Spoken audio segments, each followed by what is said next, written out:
handling.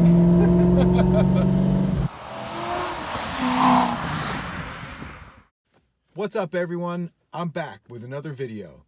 This is part 3 of the new seat saga. In part 1, I did an unboxing. In part 2, I did the install. And here in part 3, I'm going to give you my initial driving impressions and then wrap it up with the pros and cons of the seat. Let's get started. Alright, we're setting off here in the C5 with the new seats, and my initial impressions is, wow, this car feels like a different car. It almost feels like I bought a new car. You know, the C5 is already a special car. Corvettes in general are already special cars, but these seats just give you that, I don't know, little added feeling of specialness, if that's even a word. Feels great. The seat feels real good. The first thing I'm noticing right off the bat are the shoulder bolsters. They are really holding me in tight. Like I said in the previous video, I'm about 6'2", 215 pounds, so I'm not a small guy by any means. I'm not really sure what my shoulder width is, but they're fitting quite snugly in these shoulder bolsters. The other thing I'm really feeling is the firmness of these seats compared to the cushy stock seats. And what that's doing is actually translating the road feel a little bit more in the car. And I think that's probably a good thing, especially if you're on the track. Now again, I haven't been on a long trip with these. This is my first ride. I've been out in the car for a few minutes here. So it's really difficult to tell you what these seats would be like after an hour or two in them. Right now, they feel pretty good. Now, the other thing I'll say about these seats, and I told you about this in the last video, is the lack of support for my thighs. I'm really not feeling any of the seat underneath my thighs, and I think some of that has to do mostly with the length of my legs. I have like a 33-inch inseam, and I think it also has to do with the fixed position of these seats. They are sitting a little more upright than my stock seats were adjusted. Not too much though. If you saw in my previous video, I showed you what my stock seat recline angle was when I pulled them out, and they were pretty similar. These are a little bit more upright, but you know, don't you want that in a track seat? You know, you want a little bit more of an upright seated position when you're tracking the car. These seats offer a good compromise between overall function and style. And what I mean by that is the bolstering and the seat itself. Hold on. The bolstering and the seat itself is not overly aggressive.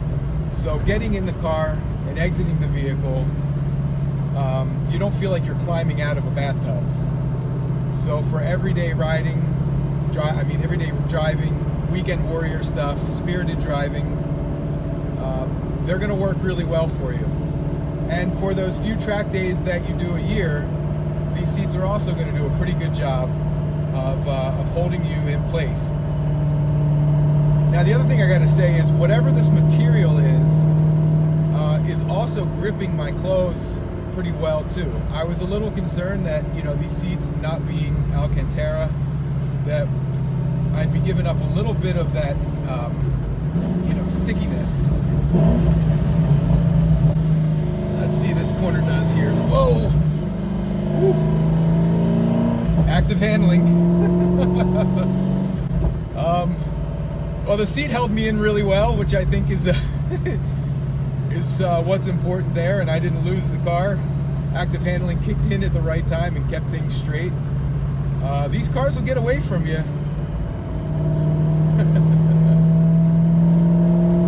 That was fun. So yeah, overall what I'm feeling here is a lot more road feel. There's a lot less motion in the seat overall. I could really feel when that just happened back there. I could really feel the road underneath my tires, if that makes any sense. So I knew I was kind of getting at the limit of grip there and backed off. You know, when you look at the seats that are available that are comparable, these seats are really, I think, cost-wise, pretty good deal. I paid $1,036, 1036, delivered to my door. That was both passenger and driver seat, and both bases as well, and all of the mounting hardware. And everything went together fine. Like I said, all the bolt holes lined up, the seats bolted down without any issues, and they adjust fine fore and aft. So no binding issues with the seat tracks. You know, you could probably get a seat that may be a little bit more modern. I'm not really sure how old these seats are, but they've been around for some time. So you could probably get a more modern seat. But again, you would have to make some changes, I think, to the seat belts and maybe drill out bases. I don't know. I've seen a couple different seats being installed in this car, and you can do it. But I was going for a relatively simple, painless install that would retain my stock seat belts, and I think these fit the bill. All right, I'm going to wrap this video up with the pros and cons of these seats, and let's jump right into the pros. Number one, value. I paid about $1,000 for both seats and both seat bases delivered to my door. And I feel like that is a pretty good price. It slots in nicely between, say, getting your stock seats recovered and buying a high-end set of carbon fiber seats. Number two is road feel. This was an unexpected pro for me. I didn't realize just how much more connected to the driving experience you were going to feel in race seats. But it's amazing how much more you can feel what your tires are doing underneath you and respond quicker to that. Number three, style. I mean, these seats just look great in this car. The red stitching goes well with the red stitching on my shift boot and my e-brake boot, and the seats just have a more modern, updated feel than the stock seats did. Number four, bolstering. It's one of the reasons why you buy race seats, right? They hold you into place when you're going around corners, and these do hold you in place really well. Shoulder bolsters are great for me. They line up perfect with my shoulders. Shorter drivers, you may not have that same level of support. Again, something you need to try. There's a little more support around the hips and down by the thighs. And number five, install. This was a really easy install. All of the bolt holes lined up on the seat brackets and the seats, and they bolted in just as easy into the car itself. Now let's talk about the cons of these seats. Number one, adjustability. Now I knew going into this purchase that I was buying seats with a fixed back. However, I will say that it might be a con for some people that actually like having that extra bit of adjustability that they have in a reclining seat or they have in their stock seats. Number two is the loss of power seats and memory seats. This is not a big deal for me, but might be a big deal for you. Typically, I would set my seat in the comfortable position, and I wouldn't have to use the power seat all that much. And as far as memory goes, I think I have the memory option, but I've never gotten it to work, so no big loss for me, but again, might be for you. Number three is style. Now, I just said style was a pro, but some might think these things don't look as new as some of the other seat manufacturers' seats that are being produced. That's subjective. I leave that up to you. I think they look great in this car.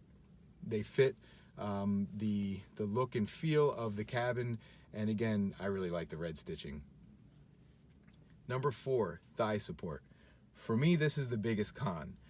Because of my height and where I have this seat positioned, I don't get very much support under my thighs.